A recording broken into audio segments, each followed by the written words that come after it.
오늘 요셉 신앙의 핵심이라는 제목입니다. 요셉 신앙의 핵심이라는 제목으로 말씀을 전합니다. 오늘 본문은 이제 요셉이 형들에게 자기 자신이 요셉이고 그리고 형들의 아우라고 밝히는 어떤 극적인 장면을 우리는 볼 수가 있는데, 이 만남을 보면 요셉의 형들은 충격에 빠져서 아무런 말도 하지 못하고 있고, 오직 요셉만이 이 상황의 대화를 주도해 나가고 이 상황을 설명을 해가고 있다는 것을 알 수 있습니다. 요셉이 형제들을 앞에 놓고 대화를 주도하는 것을 보면 요셉 신앙의 핵심과 정수 같은 이야기가 오늘 본문에 나와요.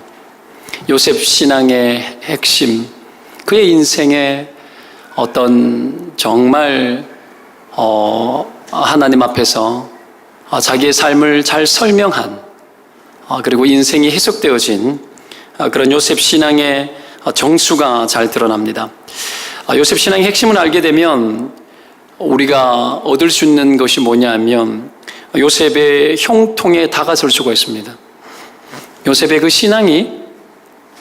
신앙의 핵심이 요셉으로 하여금 형통하도록 이끌고 갔거든요.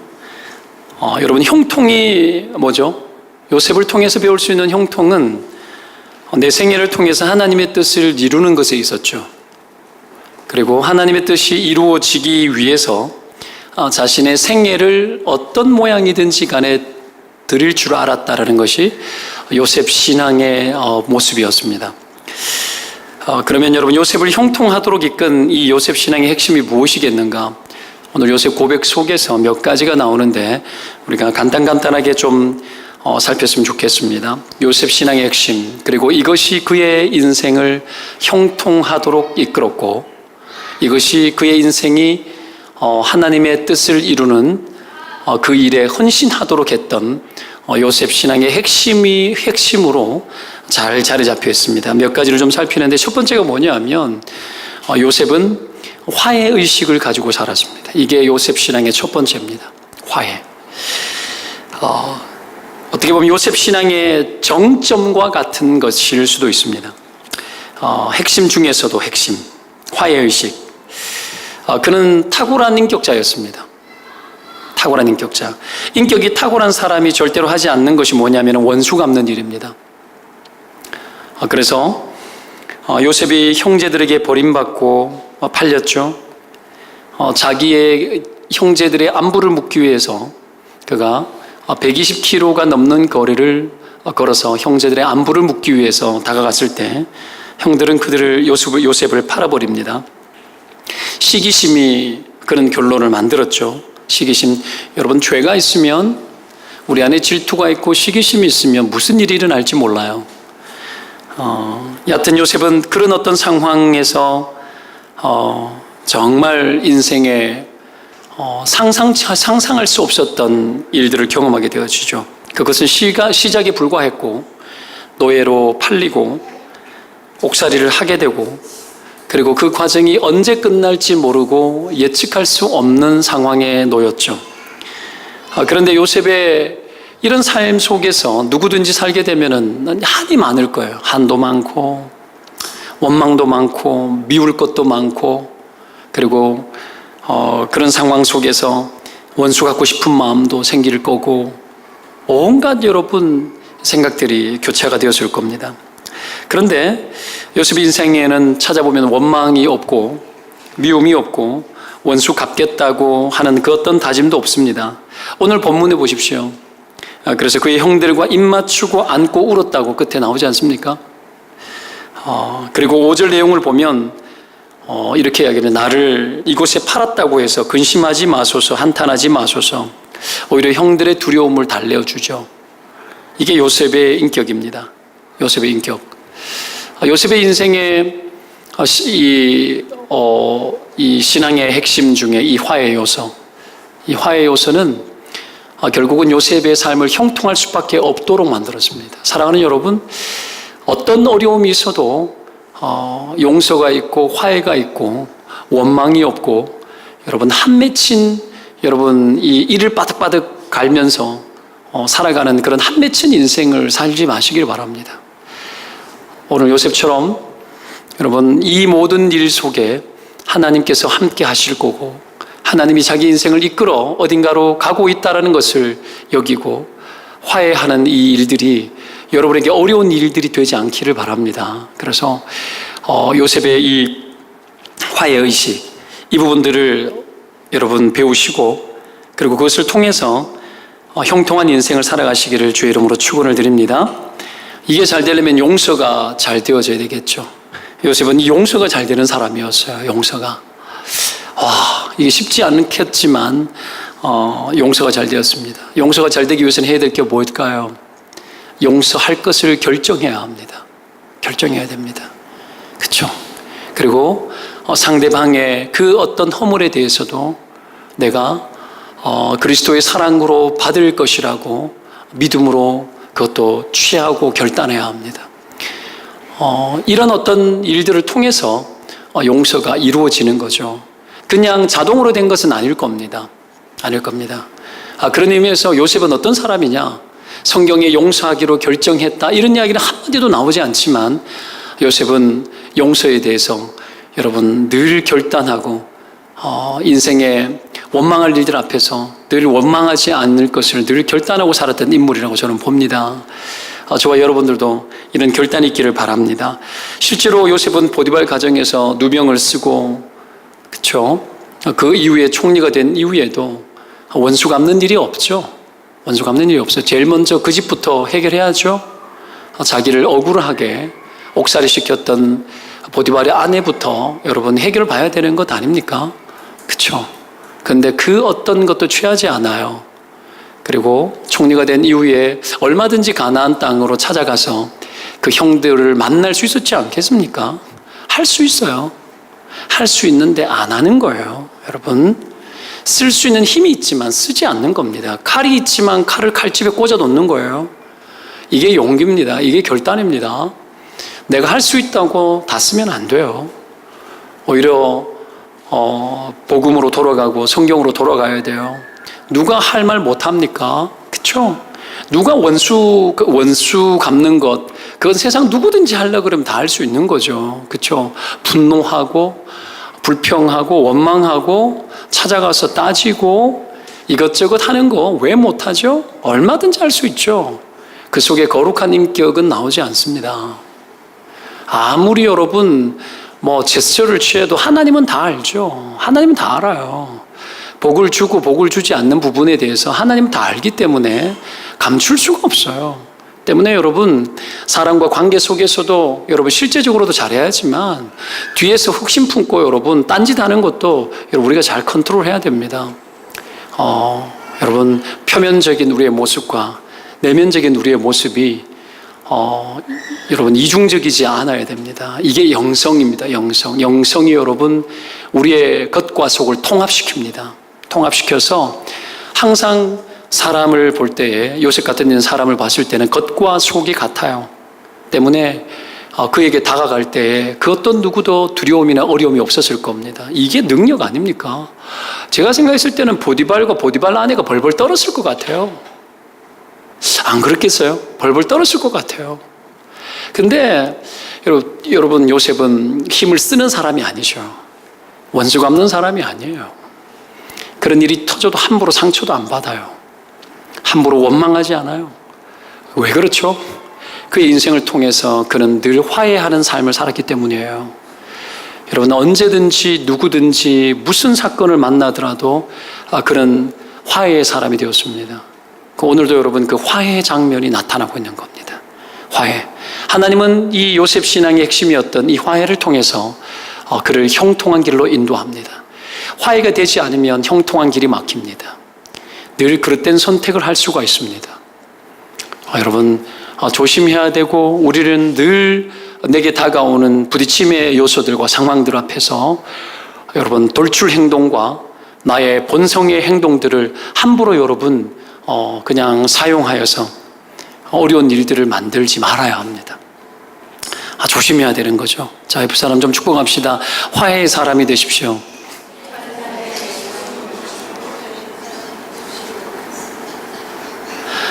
그러면 이게 뭐 성경적인 내용이면 진짜 아멘하고 그대로 하겠다고 결정해야 돼. 결정해야 돼요. 그리고 이 화해나 용서나 여기에 관계된 영역은 내가 시도하더라도, 시도했을 때 상대가 어떤 반응을 보이더라도 예측하고 하는 게 아닙니다. 그리고 이런 성경적 행동은, 신앙적 행동은 상대방을 바꾸기 위해서 해서는 절대로 되지 않습니다. 내가 이렇게 하면 네가 바뀌어야 되지 않겠냐라고 하는 행동들이 절대로 아닙니다.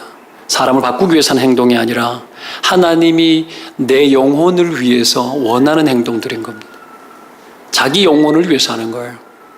이 세상의 방식은 손해가 되고 손해가 되지 않고의 논리로 해석을 하죠. 그래서 함부로 여러분 우리가 쉽게 생각합니다. 계산되고 오히려 더 우리가 이 상황들을 더 지능적으로 나쁘게 만들어갈 때가 있습니다. 그러지 말아야 되겠죠? 그러지 말고 내게 손해가 되든 유익이 되지 않든 상대가 변화가 되든 변화가 되지 않든 전혀 개의치 않아요. 관계없어요. 그런 태도를 가지고 있어야 여러분 하나님의 축복의 통로가 됩니다. 그래야 하나님이 거인처럼 우리를 쓰십니다. 하나님은 우리를 언제든지 쓰실 때 우리의 기능을, 우리의 인격을 통해서 하나님이 내게 부여한 기능을 이루어 나가시거든요. 거룩한 성품이 없고 사람과 사람 사이에 화해의 기본적인 여러분 자세가 없으면 하나님 우리를 축복하시고 우리를 통해서 하나님이 일을 하기 힘듭니다. 관계가 막히면 흘러가지 않습니다. 관계가 막히면 흘러가지 않습니다. 그렇죠. 복음이 아무리 좋아도 내가 관계가 막히면 흘러가지 않습니다. 그래서 원수를 만들지 말아야 돼요. 늘 화해하는 사람, 화해의식을 가지고 살아갈 때 하나님이 우리를 축복하시고 우리의 인생을 복되게 인도하실 줄로 믿습니다. 그런 은혜가 있기를 바랍니다. 그렇게 할 때 여러분 하나님 주시는 축복이 뭔지로 아십니까? 그 사람을 리더로 씁니다. 리더로 씁니다. 여러분 옥살이 할 때도 그가 항상 옥중에서도 그가 중심이 되지 않습니까? 요셉을 중심으로 뭔가가 다 소통되어지고 이루어지는 것을 볼 수 있습니다. 이게 되는 사람이, 화해가 되는 사람이 이 일들이 해결이 되어집니다. 화해가 되는 사람이. 때문에 화해의식을 가지고 살기를 바라고요. 두 번째가 뭐냐면은 섭리의식입니다. 이건 요셉 신앙의 어떤 배경과 같은 겁니다. 배경. 핵심이지만 배경입니다. 섭리의식이죠. 여러분 요셉이 형제들에게 원수 갚지 않고 화해할 수 있었던 정말 큰 배경이 뭐냐 하면 하나님의 섭리가 있었기 때문에 그래요. 하나님의 섭리의식. 자신이 겪은 상황, 억울한 상황을 하나님의 섭리로 받아들였기 때문에 가능한 거예요. 섭리의식이 뭡니까? 하나님의 큰 뜻이 시간 속에 흐르고 있다라는 사실을 받아들이는 거예요. 요셉은 그렇게 살았습니다. 이게 안 되면 답이 안 나와요. 섭리의식이 없으면 답이 안 나옵니다. 답이 안 나오면 내가 답을 내리고 내가 결론 내립니다.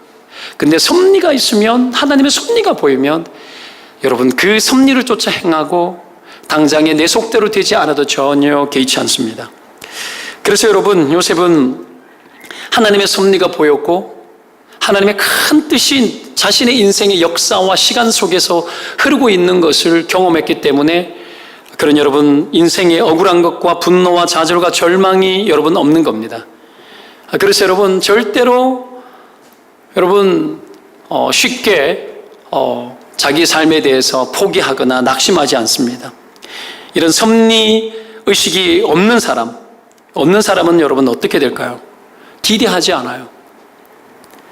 하나님의 섭리의식이 없는 사람은 자기의 상황에 대해서 기대하지 않습니다. 이것이 선한 결론이 날 거라고 믿지 않아요. 희망을 찾지 않습니다. 그리고 희망을 찾지 않기 때문에 자기 삶에 충실하거나 성실하게 임하지도 않아요. 섭리가 안 보이는데 왜 성실하게 임합니까? 사람들이 여러분 막 나가는 이유가 이런 이유 때문에 그래요. 하나님의 섭리를 잊어버리면 자기 삶의 결론을 자기가 내리겠다고 되어집니다. 섭리가 뭐예요? 섭리가 있다라고 여기는 하나님을 내 생애의 주권자로 여기는 거잖아요. 근데 섭리가 보이지 않으면 자기가 결론 내려요. 자기가 판단해요. 자기 생각이 옳은 대로 가요. 그래서 기대함이 없어요.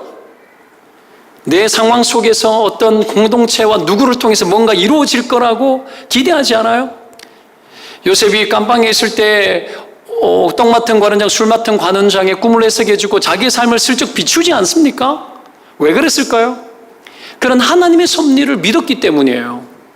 누군가를 의존했기 때문이 아니라 억울함을 막 변명을 막 지나치게 하지 않아요. 하나님의 어떤 섭리에 대해서 왜요? 그들이 꿈을 꿨는데 꿈은 하나님이 주시는 거거든요. 그 꿈을 자신이 해석해 줬잖아요. 자기가 뭔가 그들에게 기능을 해준 거죠. 그 속에서 하나님의 어떤 섭리가 이어질 것에 대한 어떤 기대치들이 있는 거예요. 여러분, 끝자락에서도 섭리를 놓지 마시기를 축원드립니다. 극단적 상황 속에서도 하나님의 섭리를 놓으면 안 돼요, 여러분. 믿으면 아멘. 이걸 놓으면 끝나는 거예요. 제가 과거에 심장 수술할 때 여러분, 이 하나님의 섭리를 놓고 제가 기도했었어요. 하나님의 섭리를 놓고. 여러분, 죽는다는데 수술 안 하면 죽고, 여러분 수술을 해도 20%밖에 못 산다고 이야기했는데 10명 수술하면 8명 죽었는데, 여러분 그 앞에서 여러분 수술을 하러 들어가는데 그 앞에서 하나님 내게 어떤 담대함을 주더라고요. 어떤 하나님이 나를 살릴 것에 대한 믿음을 주셨어요. 내 인생 가운데 하나님의 어떤 흐름이 있는 것을 제가 깨달아졌고, 어떤 섭리가 있다는 것을 여러분 이제 막 20살 된 나에게 그게 여러분 깨달아졌어요. 깨달아졌습니다. 날마다 병원에서 여러분 병원 교회에 올라가서 날마다 올라가서 기도하고 날마다 혼자서 하나님께 부르짖고, 그래 보셨습니까? 내 인생을 걸고. 여러분 그 속에서 하나님이 나에게 어떤 확신을 주는 거예요. 확신을 주는 거예요. 기대하게 되는 거죠. 그리고 여러분 목욕 재개하고, 여러분 수술을 하는 날 전날 목욕 재개를 하고 내가 여러분 하나님 앞에 그렇게 기도했어요. 하나님, 나는 다시 태어납니다. 그러고 들어갔어요. 여러분, 섭리가 보이면 우리의 인생이 끝났다라는, 종결되었다라는 포기의식이나 좌절의식이나 절망의식이나 의기소침이나 이 모든 것들이 하나님의 섭리가 보이기 시작하면 그런 것들이 내 안에서 물러가기 시작합니다. 여러분, 오늘 이 밤에 여러분 안에 어떤 좌절과 여러분이 단정하고 결론 내리고 그냥 아무 생각 없이 그냥 내버려두고 방치하는 모든 요소들이 오늘 이 밤에 하나님의 섭리 아래 여러분이 존재한다는 걸 믿으시고 그 모든 것을 떠나보내는 밤이 되시기를 축원드립니다. 이게 물러가게 해야 돼요. 이 악한 요소들을, 나의 인생을 나쁘게 하는, 이 저해시키는 이 요소들을 방치하고 가만 내버려두면 곤란한 거죠. 그래서 요셉은 여러분 비관론에 쌓이지 않았습니다. 비관주의에 안 빠졌어요. 섭리를 봤기 때문이죠. 여러분, 형제들을 흉년에 만났죠. 그리고 오늘 이렇게 화해하게 된 것 자체가 하나님의 섭리라는 것을 깨달았죠. 7절을 보십시오. 7절 한번 보겠습니다. 이게 요셉 신앙의 핵심 중에 나오죠. 7절 시작. 당신들의 생명을 보존하고 당신들의 우성을 세상에 두시려고 나를 당신들보다 먼저 보내셨나니. 8절도요. 그런즉 나를 이리로 보낸 이는 당신들이 아니요 하나님이시라. 하나님이 나를 바로에게 아버지로 삼으시고 그 온 집의 주로 삼으시며 애굽 온 땅의 통치자로 삼으셨나이다. 먼저 보냈다고 하죠. 왜요? 후손들을 세상에 두시려고요. 이 흉년의 때에도 온 세상에 남겨놓으시려고요. 그것 때문에 요셉을 먼저 보냈다고 요셉은 섭리적인 차원에서 해석을 하죠. 그걸 여러분 봤기 때문에 그는 지치지 않는 거예요. 섭리가 있으면 지치지 않아요. 오늘 여러분 이 섭리를 갉아먹고 젖먹도록 끊임없이 말해요. 사람들이 쉽게 말하고 하나님의 뜻에 대해서 말하지 않고 표면적인 것으로 이야기하고 단정하고 사람에 대해서 말하고 우리에게 나타나는 현실에 대해서 계속 그것만 이야기해. 계속 그것만 해. 여러분, 예수 그리스도 이름으로 명합니다. 멈추십시오. 멈춰야 합니다. 하나님의 섭리를 말하십시오. 하나님의 뜻을 말해야 돼요. 그러면 여러분 지치지 않아요? 계속 갈 수 있어요? 하나님이 뭔가 일할 것이라고 여기는 마음들이 막 생깁니다. 여러분, 지쳐있는 상황들, 지친 대상, 사람, 여러분 섭리를 믿고 가는 거예요. 여러분, 끊임없이 우리를 잡아뜨리고 넘어지게 하는 요소들이 있습니다. 직장생활 속에서도, 가정 속에서도 끊임없이 우리를 탈진하게 만드는, 변화되지 않는 요소들이 분명히 여러분 한 가지씩은 다 있습니다. 그럼에도 불구하고 하나님의 섭리 아래 놓여서 바라봐야 돼요. 계속 바라봐야 됩니다. 놀라운 일들이 일어날 거라고 믿는 거죠. 모세를 여러분 갈대 상자에 담아서 띄우지 않습니까? 근데 어떻게 해요? 방주라는 말과 이 갈대 상자라는 단어가 이 히브리어 원어가 같은 말이에요. 같은 말입니다. 똑같이 여러분 방주를 역청을 발라서 띄웁니다. 왜 그렇죠? 띄우면서 하나님의 섭리에 맡기는 거예요. 하나님 섭리에. 우리의 인생을 하나님 앞에 나일강에 띄운 것처럼 우리의 인생을 하나님 앞에 내어 던지고 맡길 수 있어야 돼요. 그분이 조정하고 여러분 키도 없고 브레이크도 안 되고 내가 조정할 수 있는 것이 하나도 없어요. 하나님 그분이 이끌어갈 것을 믿고 여러분 인생을 주님 앞에 걸고 그렇게 살아가는 자가 하나님의 섭리의식을 믿는 사람인 줄로 믿습니다. 내가 여러분 어떤 것을 조정하고 결론 내릴 수가 없는 거죠. 요셉이 그걸 알죠. 그것을 알기 때문에 복잡한 것도 단순하게 만드는 힘이 있었습니다. 그 힘이 떨어지면 여러분 사람들은 복잡해져요. 그리고 해명하고 변명하고 원인 분석하고 잘잘못 따지고 그러다가 지치고 그러다가 피곤하고 삶이 어그러지고 맨날 첫날 하는 이야기가 첫날 만날 똑같은 이야기를 계속해.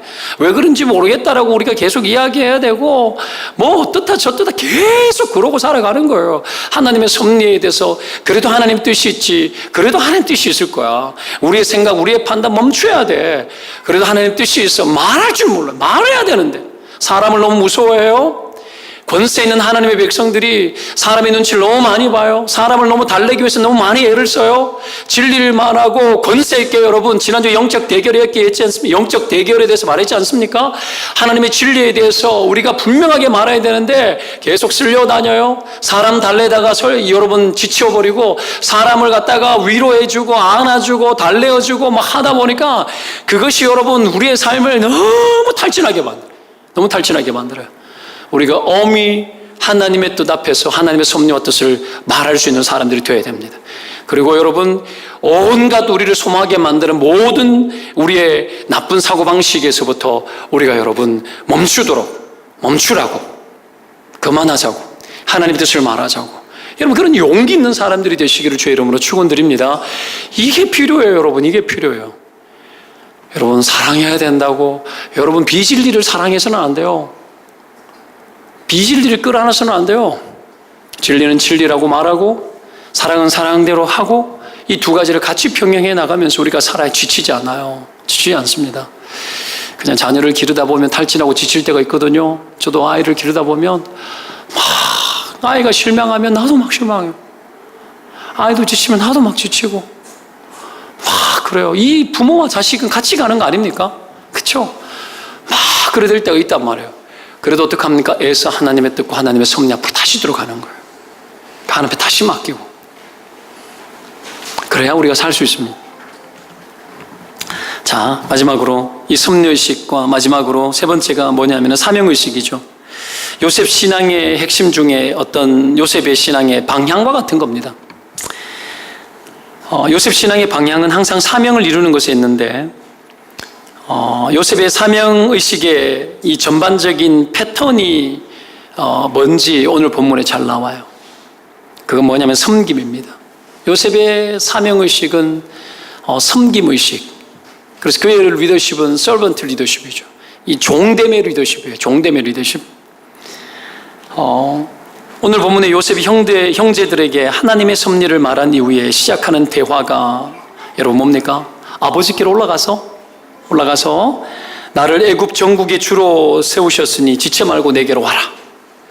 그리고 가족과 양과 소 모든 소유를 고센에 머물게 해서 나와 가깝게 하고 흉년이 아직까지 5년이나 남았는데 거기서 내가 아버지를 복양하겠다. 그리고 모든 가족과 모든 사람에게 부족함이 없도록 하겠다.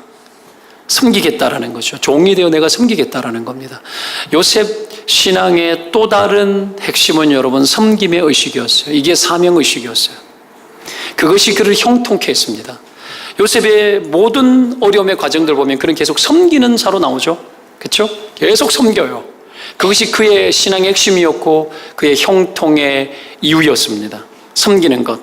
섬기지 않는 형통은 형통이 아닙니다. 요셉이 애굽의 총리가 되어서도 왜 총리가 되었느냐? 섬기기 위해서 총리가 된 거예요. 왜 성공해야 되느냐? 섬기기 위해서 성공해야 되는 겁니다. 섬기기 위해서. 왜 돈을 많이 버느냐? 섬기기 위해서 돈은 버는 거예요. 왜 위대한 인생을 살고 싶으냐? 섬기기 위해서 그런 겁니다. 오늘 성경은 그것을 보여주고 있는 거죠. 종이 되어 섬기겠다라는 태도. 여러분, 총리가 되어도 바뀌지 않는 거예요. 이건 안 바뀌어요. 그가 총리였든 깜빵의 여러분 대표였든 아니면 여러분 노예 중에 대표였든 간에 그는 바뀌지 않았습니다. 그 라이프스타일 자체가 섬김이었어요. 이것을 놓으면 형통은 막힙니다. 이 신앙의 핵심을 놓으면 막힙니다. 많은 사람들이 힘들고 어려우면 섬기는 일을 놔버리거든요. 굉장히 어리석습니다. 굉장히 어리석습니다. 하나님은 여러분 섬김을 통해서 임재합니다. 왜 그렇죠? 그리스도의 영은 이 땅에 오셔서 종의 영이셨지 않습니까? 많은 사람을 위해서 대속물로 주기 위해 오셨고 성령도 여러분 언제 충만하게 역사하느냐 하면 우리가 섬기는 자리에 충실할 때 성령도 충만하게 역사하십니다. 이걸 놓아버리면 안 돼요. 여러분 섬김의 정신이 필요합니다. 직장생활도 섬김의 정신이 필요합니다. 돈 벌기 위해서 가는 거 맞죠? 그러나 섬기기 위해서 가야 됩니다. 예수 믿는 사람은 달라야 됩니다. 달라야 돼요.